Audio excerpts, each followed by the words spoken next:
It's That Nerd Ryan here, and today we're going to be talking about All Hail the King, the last Marvel one-shot.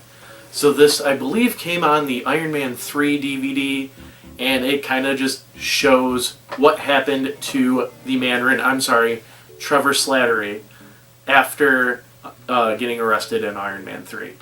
So we see that he's put away in prison and is getting interviewed for a documentary.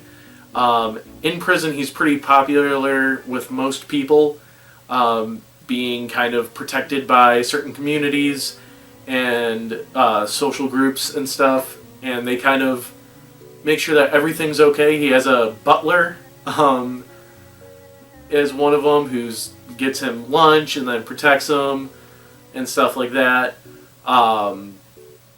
And then we get to see why they love him so much, and it's because of the Mandarin impression of "You'll never see me coming." Literally is allowed sunglasses in prison, which doesn't make sense. So anyways, we go to the interview and see how much of an idiot Trevor really is and how much he doesn't understand anything that's going on.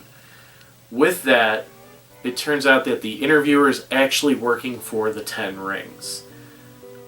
So he tries to kill Trevor, but the butler defends him, and ends up dying along with everybody else in the room except for Trevor.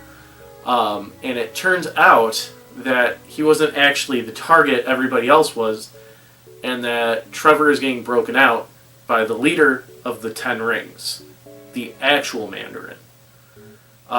So this actually tied in to 9 years in the making, Shang-Chi and the Ten Rings. Also with this, we get to see Justin Hammer in All Hail the King in like a post-credit scene where he's basically kind of making fun of Trevor and being like, yeah, you know, like, I hate Pepper Potts. Tony Stark's kind of cool. Me and Tony are cool. Me and Tony are great. And like stuff like that, like kind of riffing that, which was great to see. With that, I do gotta say, this is a pretty impressive one-shot to kind of set up the Ten Rings for a later movie. I don't think anybody knew it would take almost a decade for that to pay off. 8 years, not 9 years, I'm sorry, but yeah, I don't think people knew it was going to take that long for that to finally pay off. And that it would actually pay off. But it did, and I do feel that this one-shot was made in response to how Iron Man 3 was for the audience, seeing the Mandarin and being like, oh, it's just a fake guy? Like, seriously?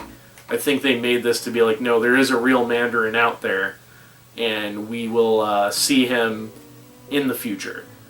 I thought the acting was spot on.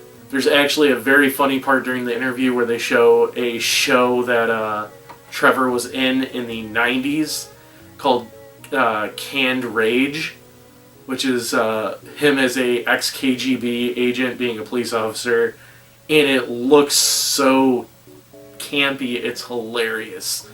But yeah, it's a very fun, short, and interesting one-shot.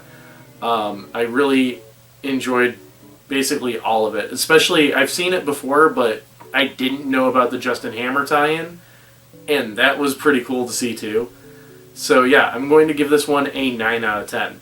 I hope you guys enjoyed the video. Be sure to leave a like, comment, subscribe, ring that bell, and follow me on all my social media down below. It's That Nerd Ryan.